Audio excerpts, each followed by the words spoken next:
Hello students, आज हम लोग फिर क्लास 11 की केमिस्ट्री का फर्स्ट चैप्टर के अगले लेक्चर के साथ यहाँ पे हैं। आप लोगों ने इसके पहले लेक्चर में पढ़ा होगा सिग्निफिकेंट फिगर के बारे में और कैसे किसी भी संख्या को हम लोग राउंड ऑफ करते हैं। इसके साथ साथ आप लोगों ने पढ़ा कि साइंटिफिक नोटेशन क्या होता है, साइंटिफिक नोटेशन किसे कहते हैं और कैसे किसी भी फिजिकल मेजरमेंट को हम लोग साइंटिफिक नोटेशन में कन्वर्ट करते हैं, हम लोग कैसे साइंटिफिक नोटेशन लिखते हैं। तो आज के इस लेक्चर में हम लोग पढ़ेंगे डायमेंशनल एनालिसिस के बारे में। डायमेंशनल एनालिसिस,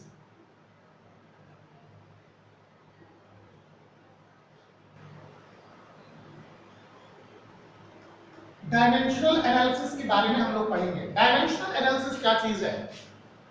जैसा कि हम लोग पहले से भी जान रहे हैं और पहले से भी करते आ रहे हैं, कभी कभी कुछ ऐसी प्रॉब्लम्स आती हैं जिस प्रॉब्लम्स में सॉल्व करने के लिए हमें किस चीज की आवश्यकता होती है? यूनिट कन्वर्जन की। एक सिस्टम से यूनिट को दूसरे सिस्टम में कन्वर्ट करने की बात आती है, तो कभी कभी कैलकुलेशंस में ये आवश्यक हो जाता है कि हम एक यूनिट को दूसरी यूनिट में कन्वर्ट करें। तो इस यूनिट को हम लोग कन्वर्ट करते हैं डायमेंशनल एनालिसिस के द्वारा।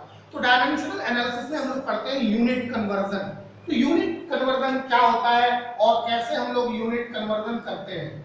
यूनिट कन्वर्जन, अभी तक हम लोग जो यूनिट का कन्वर्जन करते आए हैं वो हम लोग डायरेक्ट मोड में यूनिट का कन्वर्जन कर लेते हैं। हमें यूनिट्स याद होती है, 1 मीटर जो है वो 100 सेंटीमीटर के बराबर होता है, या 1000 मीटर जो है वो 1 किलोमीटर के बराबर है। तो इस चीजों के अकॉर्डिंग हम लोग यूनिट को कन्वर्ट कर लेते हैं। लेकिन अब हम लोग डायमेंशनल एनालिसिस के अंतर्गत यूनिट को कन्वर्ट करने की कुछ डिफरेंट मेथड्स यूज करेंगे, जिसमें एक सबसे इंपॉर्टेंट मेथड आता है जिसको हम लोग कहते हैं unit factor method. Unit factor method, तो यूनिट फैक्टर मेथड में हम लोग क्या करते हैं? किसी भी यूनिट को जिसको हमें कन्वर्ट करना होता है उसका एक फैक्टर बनाते हैं और उस फैक्टर के साथ बाकी सभी दिए गए यूनिट्स को मल्टीप्लाई करते हैं और लास्ट में हमें क्या है, हमें जिस यूनिट में हमारी क्वांटिटी चाहिए होती है उस यूनिट में वो क्वांटिटी मिल जाती है। तो इसी को हम लोग कहते हैं यूनिट फैक्टर मेथड। हमेशा याद रखना चाहिए कि किसी भी यूनिट को कन्वर्ट करने के लिए सबसे पहले हम उसका क्या करते हैं? एक फैक्टर बनाते हैं। जैसे हम लोग जानते हैं कि 1 मीटर इक्वल टू क्या होता है? 100 सेंटीमीटर। तो अगर हमें मान लो कि 2 मीटर को सेंटीमीटर में कन्वर्ट करना है या 4 मीटर को सेंटीमीटर में कन्वर्ट करना है, तो सिंपली हम लोग क्या करते हैं कि 4 मीटर इन सेंटीमीटर में अगर कन्वर्ट करना है तो हम लोग सिंपली लिखते हैं कि 1 मीटर इक्वल टू 100 सेंटीमीटर। तो 4 मीटर इक्वल टू कितना हो जाएगा? 4 इंटू 100 इक्वल टू कितना? 400 सेंटीमीटर। तो ये तो एक डायरेक्ट मेथड है। अगर 1 मीटर को हमें सेंटीमीटर में कन्वर्ट करना है, अगर इसको हम लोग डायमेंशनल एनालिसिस के अंतर्गत करते हैं तो सबसे पहले हमें इसका क्या बनाना होगा? फैक्टर। फैक्टर कैसे बनाएंगे? 1 equal to 100 centimetre upon 1 metre. 1 equal to 100 centimetre upon 1 metre. तो इस तरह से हम लोग कर लेते हैं इसको और यही यूनिट फैक्टर कहलाता है। Unit factor. यूनिट फैक्टर बनाते समय हमेशा याद रखना चाहिए कि जिस यूनिट में हमें रिजल्ट ले आना है वो यूनिट जो है वो न्यूमरेटर हो, न्यूमरेटर। और जिस यूनिट में हमें क्वांटिटी दी गई है उसको डिनोमिनेटर में लिखें, डिनोमिनेटर में इसको लिख लें। तो जिस यूनिट में हमें कन्वर्ट करना है उसका न्यूमरेटर बनाएं और जो यूनिट हमें क्वेश्चन में दी गई है उसको हम लोग डिनोमिनेटर में कन्वर्ट कर लेते हैं, उसको डिनोमिनेटर बना लेते हैं। तो इस तरह से ये एक यूनिट फैक्टर हो जाता है। तो we choose the conversion factor, या इसी को हम लोग कन्वर्जन फैक्टर भी कहते हैं। We choose the conversion factor, conversion factor, we choose the conversion factor that has meter in the denominator, denominator and centimetre in numerator. अगर हमें मीटर से सेंटीमीटर में कन्वर्ट करना है तो सिंपल वर्ड्स में अगर हम लोग कहें तो यूनिट कन्वर्जन करते समय सबसे पहला काम जो है वो ये है कि हम एक यूनिट फैक्टर बनाएं और यूनिट फैक्टर बना करके हम लोग कन्वर्जन कर ले। तो आइए कुछ और एग्जांपल देखते हैं कि कैसे हम लोग यूनिट कन्वर्जन करते हैं। ये तो एक सिंपल एग्जांपल था जिसमें 1 मीटर को हमने कन्वर्ट किया, किसमें कन्वर्ट किया 1 मीटर को? सेंटीमीटर में। इसके लिए हमने बनाया क्या? एक यूनिट फैक्टर बनाया। और भी बहुत सारे बड़ी बड़ी जो है वो यूनिट्स हैं जिनको हम लोग कन्वर्ट करते हैं एक सिस्टम से दूसरे सिस्टम में। तो कौन सा है? एक सिंपल सा देखते हैं कि टू कन्वर्ट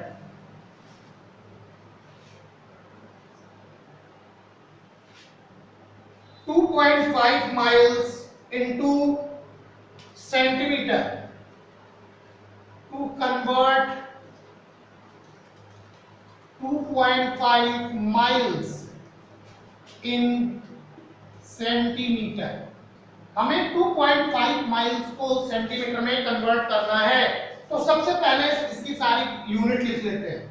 1 माइल कितना होता है? 1 माइल्स इक्वल टू 1700 यार्ड्स होता है। 1 माइल्स इक्वल टू 1700 यार्ड्स और 1 यार्ड इक्वल टू 3 फीट होता है और 1 फीट इक्वल टू 12 इंच होता है और 1 इंच इक्वल टू 2.54 सेंटीमीटर होता है। ये हमने सारी यूनिट लिख ली। कैसे लिखी? हमको माइल्स को कन्वर्ट करना था सेंटीमीटर में और हम माइल्स को ले आए किसमें? सेंटीमीटर में। तो सबसे पहले हमें माइल्स को कन्वर्ट करना है यार्ड्स में। तो इसके लिए यूनिट फैक्टर क्या बनेगा? 1700 यार्ड अपॉन 1 माइल ये हो गया। अब यार्ड को कन्वर्ट करना है किसमें? फीट में। यूनिट फैक्टर क्या बनेगा? 3 फीट अपॉन 1 यार्ड। अब फीट को कन्वर्ट करना है इंच में तो यूनिट फैक्टर क्या बनेगा? 12 इंच अपॉन कितना? 1 फीट। अब इंच को कन्वर्ट करना है किसमें? सेंटीमीटर में तो 2.54 सेंटीमीटर अपॉन 1 इंच। ये हमने सारे यूनिट फैक्टर बना लिए। सारे के सारे यूनिट फैक्टर हमारे पास मिल गए। अब हम लोग इस यूनिट फैक्टर को हम लोग क्या करते हैं? यूनिट फैक्टर को हम लोग मल्टीप्लाई कर लेते हैं। कैसे? देखो 2.5 miles into 1700 yard upon 1 mile into 3 feet upon 1 yard into 12 inch upon कितना? 1 feet into 2.54 centimetre upon 1 inch. ये हमने सारे के सारे यूनिट फैक्टर्स को लिख लिया। अब देखो माइल्स को माइल से कैंसिल किया, यार्ड को यार्ड से कैंसिल किया, फीट को फीट से कैंसिल किया, इंच को इंच से कैंसिल किया। इस तरह से सारे यूनिट्स जो है वो कैंसिल हो गए। बचा क्या? केवल सेंटीमीटर। अब सबको आप लिख सकते हो एक साथ 2.5 into 1700 into 3 into 12 into 2.54 centimetre और सबको मल्टीप्लाई करके हम लोग लिख लेंगे कितना? 40402,336 सेंटीमीटर। इसको अगर हम लोग चाहें तो साइंटिफिक नोटेशन में लिख सकते हैं 4.02 into 10 to the power कितना? 1 2 3 4 5 10 to the power 5 4.02 into 10 to the power 5 centimetre. तो इस तरह से किसी भी यूनिट को हम लोग कन्वर्ट कर सकते हैं। किसके द्वारा? By using unit factor of conversion. तो कन्वर्जन की यूनिट फैक्टर्स को यूज करके हम एक यूनिट को दूसरे यूनिट में कन्वर्ट कर सकते हैं। आइए एक और एग्जांपल देखते हैं। एक और एग्जांपल देख लेते हैं।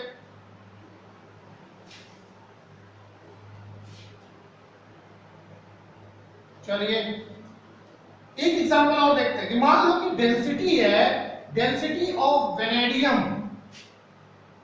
Density of vanadium, density of vanadium, vanadium की डेंसिटी जो है वो 5.96 is 5.96 ग्राम पर सेंटीमीटर क्यूब है। वेनेडियम की डेंसिटी 5.96 ग्राम पर सेंटीमीटर क्यूब है। इसको हमें कन्वर्ट करना है, कन्वर्ट इट इनटू किग्रा पर मीटर क्यूब। इसको किग्रा पर मीटर क्यूब में कन्वर्ट कर देना है। तो कैसे हम लोग कन्वर्ट करें? देखो डेंसिटी कितना दिया हुआ है, डेंसिटी इक्वल टू दिया हुआ है 5.96 ग्राम पर सेंटीमीटर क्यूब, और हम लोगों को पता होना चाहिए कि 1 KG that is equal to 1000 gram. 1 KG जो होता है वो कितने का होता है? 1000 ग्राम का। तो यूनिट फैक्टर कैसे बनेगा इसका? हमें कन्वर्ट करना है किसमें? केजी में। तो ये हो जाएगा केजी अपॉन कितना? 1000 ग्राम। 1 केजी अपॉन कितना हो गया? 1000 ग्राम। दूसरी चीज हम लोग जानते हैं कि 1 metre that is equal to 100 centimetre. अब ध्यान देने की बात यह है कि हमको कन्वर्ट करना है इसको किसमें? मीटर में कन्वर्ट करना है। तो यूनिट फैक्टर हम लोग कैसे बनाएंगे? तो यूनिट फैक्टर हो जाएगा, यूनिट फैक्टर इसका क्या हो जाएगा? 100 centimetre upon 1 metre. 100 centimetre upon कितना हो गया? 1 मीटर हो गया। तो अब हम लोग इसको कन्वर्ट कर सकते हैं। यूनिट फैक्टर हमारा बन गया। यूनिट फैक्टर जब बन गया तो हम इसको अप्लाई कर सकते हैं। कैसे अप्लाई करें? देखो 5.96 ग्राम पर, या ऐसा लिखेंगे इसको, ग्राम अपॉन सेंटीमीटर क्यूब। 5.96 ग्राम अपॉन सेंटीमीटर क्यूब, ठीक है। ये हो जाएगा कितना? 5.96 ग्राम अपॉन सेंटीमीटर क्यूब इनटू पहला यूनिट फैक्टर कितना है? 1 केजी अपॉन कितना है? 1000 ग्राम इनटू दूसरा यूनिट फैक्टर कितना है? 100 सेंटीमीटर अपॉन कितना है? 1 मीटर। इसको क्यूब में कन्वर्ट करना है, होल क्यूब। हमको इसको क्यूब में कन्वर्ट करना था तो हमने इस पे लगा लिया क्या? Whole cube. ये किसके बराबर हो जाएगा? तो देखो 5.96 यहां पे ग्राम अपॉन कितना हो जाएगा? Centimetre cube into 1 KG upon कितना हो गया? 1000 ग्राम इनटू ये कितना हो जाएगा? सेंटीमीटर क्यूब अपॉन कितना? 1 मीटर क्यूब। ये हो गया भैया। अभी सेंटीमीटर क्यूब और सेंटीमीटर क्यूब कैंसिल हो गया, ग्राम से ग्राम कैंसिल हो गया। तो अभी कितना बचा हमारे पास? 5.96 इनटू 1 अपॉन 1000 इनटू, अगर इसको हम लोग साइंटिफिक नोटेशन में लिखते हैं तो कितना आ जाएगा? 10 to the power 6 upon metre cube हो गया। अभी इसको हम लोग और सिंपल कर सकते हैं। 5.96 इनटू ये कितना हो जाएगा? 10 टू द पावर 3 ऊपर ले जाएंगे तो 10 to the power -3 into 10 to the power -6 10 to the power 6 upon कितना? Metre cube. अगर हम इसको मल्टीप्लाई करते हैं तो ये हो जाएगा 5.96 इनटू 10 टू द पावर 3 क्या चीज? किलोग्राम पर मीटर क्यूब। किलोग्राम पर मीटर क्यूब। तो इतने के बराबर ये हो गया। अभी हमको क्या करना है? अभी हमको इसको और भी मल्टीप्लाई करना चाहे तो और भी मल्टीप्लाई कर सकते हैं। ये 10 टू द पावर 3 से मल्टीप्लाई कर दो तो ये 5960 किलोग्राम पर मीटर क्यूब हो जाएगा। तो इस तरह से आपने ग्राम पर सेंटीमीटर क्यूब से इसको किलोग्राम पर मीटर क्यूब में कन्वर्ट कर लिया। तो इस मेथड से ही हम लोग किसी भी यूनिट को कन्वर्ट कर लेते हैं और इसे हम लोग कहते हैं क्या? इसे क्या कहते हैं? Unit factor method of conversion. तो ये था आपका डायमेंशनल एनालिसिस। इसके बाद हम लोगों को कुछ चीजें स्टार्ट करनी है, जिनमें से कुछ के बारे में आप लोगों ने क्लास 9th में पढ़ा है और कुछ ऐसी चीजें हैं जो नई हैं जिनके बारे में आपने नहीं पढ़ा है। तो आइए देखते हैं वो कौन सी चीजें हैं। तो अब हम लोग पढ़ने वाले हैं जो कि बहुत ही इंपॉर्टेंट चीज है पूरी केमिस्ट्री में, वो है law of chemical combinations. Law of chemical combinations क्या है, किसे कहते हैं law of chemical combinations?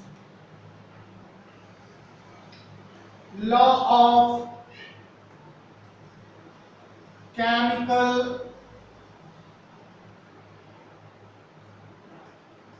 Combination. Chemical combinations के नियम क्या हैं, रासायनिक संयोग के नियम क्या होते हैं, इनके बारे में हम लोगों ने क्लास 9th में भी पढ़ा था। क्लास 9th में इसके बारे में हम लोगों ने डिस्कस किया था। क्या चीज हम लोगों ने क्लास 9th में पढ़ा था? हम लोगों ने पढ़ा था कि 17वीं शताब्दी में जो साइंटिस्ट थे वो सारे के सारे साइंटिस्ट लगभग ट्राई कर रहे थे कि कुछ ऐसा मेथड मिले जिसके द्वारा हम लोग एक सब्सटेंस को दूसरे सब्सटेंस में कन्वर्ट कर पाए, यानी कोई ऐसा मेथड मिले जिससे हम एक पदार्थ को दूसरे पदार्थ में चेंज कर पाए।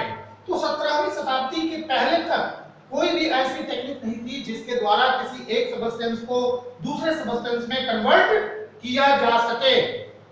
कुछ 17वीं शताब्दी में कुछ वैज्ञानिकों ने यह देखा कि एक पदार्थ दूसरे पदार्थ में परिवर्तित हो सकता है, लेकिन जब एक पदार्थ दूसरे पदार्थ में परिवर्तित होता है तो यह परिवर्तन कुछ नियमों के अधीन होता है, कुछ नियमों के द्वारा होता है।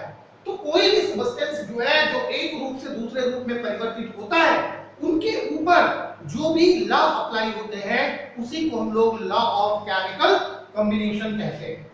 तो लॉ ऑफ केमिकल कॉम्बिनेशन को साइंटिस्टों ने जनरलाइज किया। क्या जनरलाइजेशन मिला कि there are 5 laws which operate in the conversion of substance from one form to other. 5 ऐसे नियम होते हैं जो किसी भी पदार्थ के कन्वर्जन में एप्लीकेबल होते हैं, यानी इन्हीं 5 नियमों के आधार पर एक सब्सटेंस जो है वो दूसरे सब्सटेंस में कन्वर्ट होता है। तो कौन सा है? सबसे पहला है law of conservation. Law of conservation of mass. सबसे पहला जो लॉ हम लोग पढ़ते हैं वो है law of conservation of mass, यानी द्रव्यमान संरक्षण का नियम। दूसरा है law of constant composition. Constant composition, या इसी को हम लोग कहते हैं law of definite preparations. Law of definite proportions. तीसरा जो लॉ है वो है law of multiple proportion. Law of multiple proportion. चौथा जो लॉ हम लोग पढ़ते हैं वो है law of reciprocal. Law of reciprocal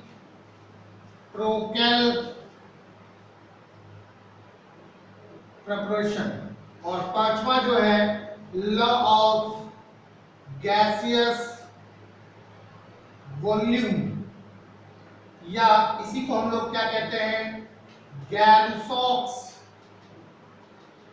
law of gaseous volume. तो ये कोई भी जो केमिकल कन्वर्जन होता है उस केमिकल कन्वर्जन में ये 5 नियम जो होते हैं वो ऑपरेटेड होते हैं। तो हम लोगों को जो पढ़ना है 1 by 1 इन्हीं 5 लॉज को पढ़ना है। तो सबसे पहला जो लॉ हम लोग पढ़ेंगे वो लॉ है law of conservation. Law of conservation of mass, या जिसको हम लोग कहते हैं द्रव्यमान संरक्षण का नियम। Law of conservation of mass क्या है? साइंटिस्टों ने ये देखा कि किसी भी पदार्थ को ना तो उत्पन्न किया जा सकता है, ना ही उस पदार्थ को हम लोग नष्ट कर सकते हैं। यानी जो पदार्थ है इस यूनिवर्स में ये पदार्थ जो होता है वो कैसा होता है, नॉन डिस्ट्रॉयबल।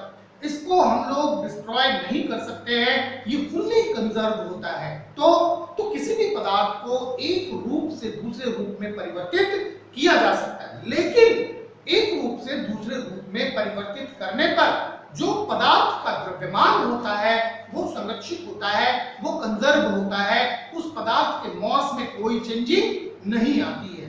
तो इसी को हम लोग law of conservation of mass कहते हैं। क्या मतलब कि matter can neither be created nor destroyed. Matter को ना तो हम लोग क्रिएट कर सकते हैं और ना ही इसको हम लोग नष्ट कर सकते हैं। तो only one form of matter can be changed into the other form, but the mass of the substance before conversion and after conversion remains fixed। जो mass होता है substance का वो conversion के पहले और conversion के बाद जो है वो fix होता है। इसी चीज को हम chemical reactions के term में लिख सकते हैं, इसी चीज को हम लोग chemical reactions के term में express कर सकते हैं। कैसे express कर सकते हैं कि during a chemical reactions the mass of reactant always equal to the mass of product। There is no change in the mass of reactant and product during a chemical reaction। किसी भी रासायनिक अभिक्रिया के दौरान, किसी भी रासायनिक प्रक्रिया के दौरान रिएक्टेंट और प्रोडक्ट का मास जो होता है वो परिवर्तित नहीं होता है। जितना रिएक्टेंट प्रोसेस में इन्वॉल्व होता है उतने ही प्रोडक्ट का फॉर्मेशन होता है, ना तो उससे कम प्रोडक्ट बनते हैं और ना ही उससे ज्यादा प्रोडक्ट बनते हैं। तो प्रोसेस के पहले रिएक्टेंट का जितना मॉस रहेगा, प्रोसेस के बाद प्रोडक्ट का भी उतना ही मॉस होता है, इसमें कोई परिवर्तन नहीं होता है। तो this is the law of conservation of moss.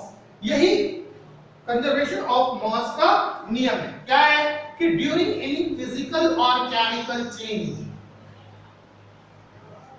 During any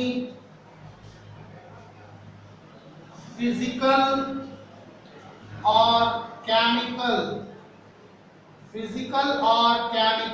change, during any physical or chemical change the total mass of the reactant and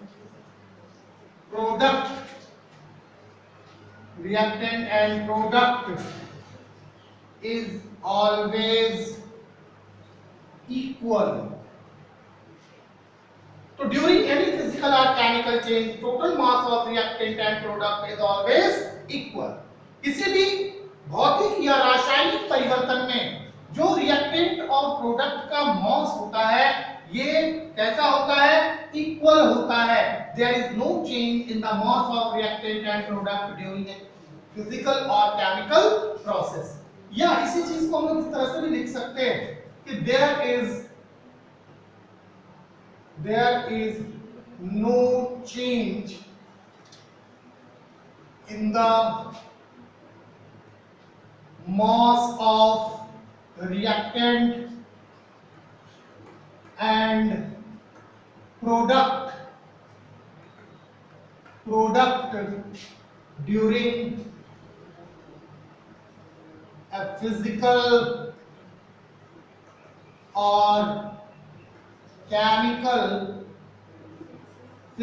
or chemical change in a substance।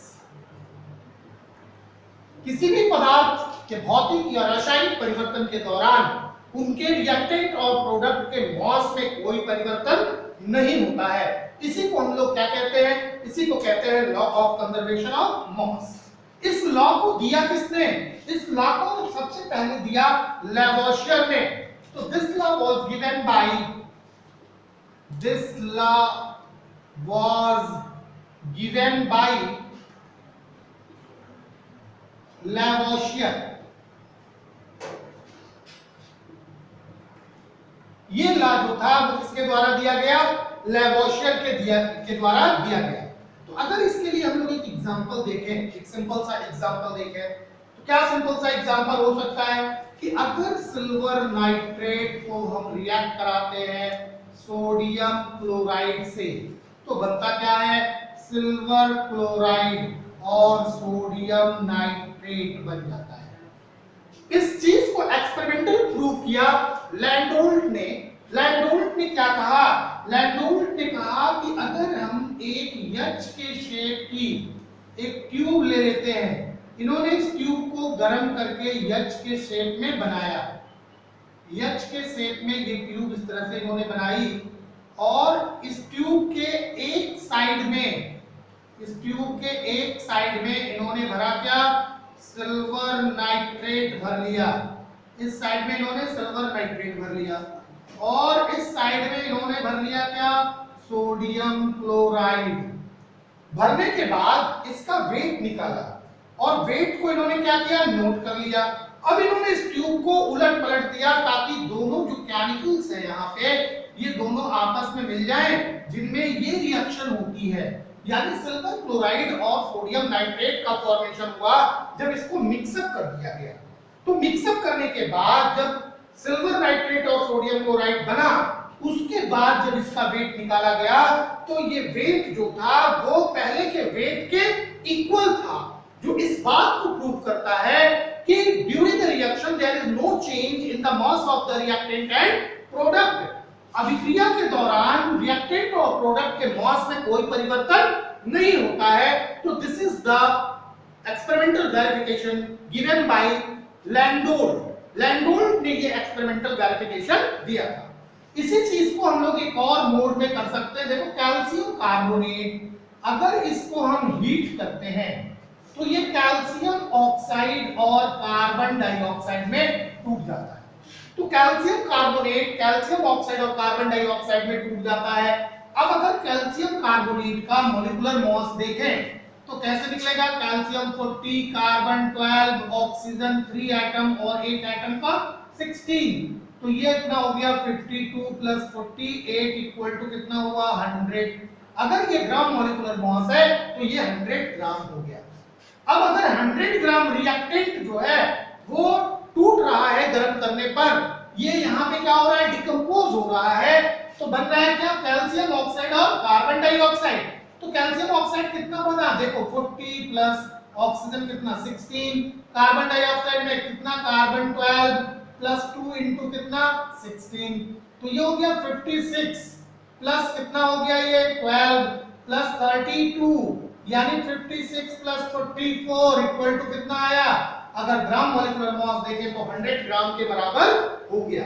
तो इस तरह से देखा जाए कि 100 ग्राम कैल्शियम कार्बोनेट डिकम्पोज होकर के 100 ग्राम calcium oxide और कार्बन डाइऑक्साइड देता है, यानी 56 ग्राम जो है वो कैल्शियम ऑक्साइड देता है और 44 ग्राम जो है वो क्या देता है? कार्बन डाइऑक्साइड देता है। दोनों मिलकर के कितने हो गए? 100 ग्राम। तो before the reaction the mass of the reactant is 100 gram and after the reaction the total mass of the product is 100 gram. There is no change in the mass of the substance before and after the reaction. Reaction के पहले और reaction के बाद इन substance के मास में कोई परिवर्तन नहीं हुआ है। तो इस डाटा से ये क्लियर हो जाता है क्या चीज? कि this data shows the law of mass conservation. ये डाटा हमें क्या बताता है? लॉ ऑफ मास कंजर्वेशन को बताता है। तो ये था आपका पहला लॉ ऑफ मास कंजर्वेशन। तो इसके बाद हम लोग अब पढ़ेंगे दूसरा लॉ जो है, जो लॉ ऑफ कांस्टेंट प्रिपरेशन है। तो नेक्स्ट लेक्चर में हम लोग पढ़ेंगे लॉ ऑफ कांस्टेंट प्रिपरेशन और उसके बाद लॉ ऑफ मल्टीपल प्रिपरेशन। तो ये सारी चीजें यानी सारे लॉ जो हैं वो हम लोग नेक्स्ट लेक्चर में पढ़ेंगे। तब तक आप लोग इतनी चीजों को प्रिपेयर करिए, नोट्स बनाइए और ज्यादा से ज्यादा लोगों को ये चीजें शेयर करिए।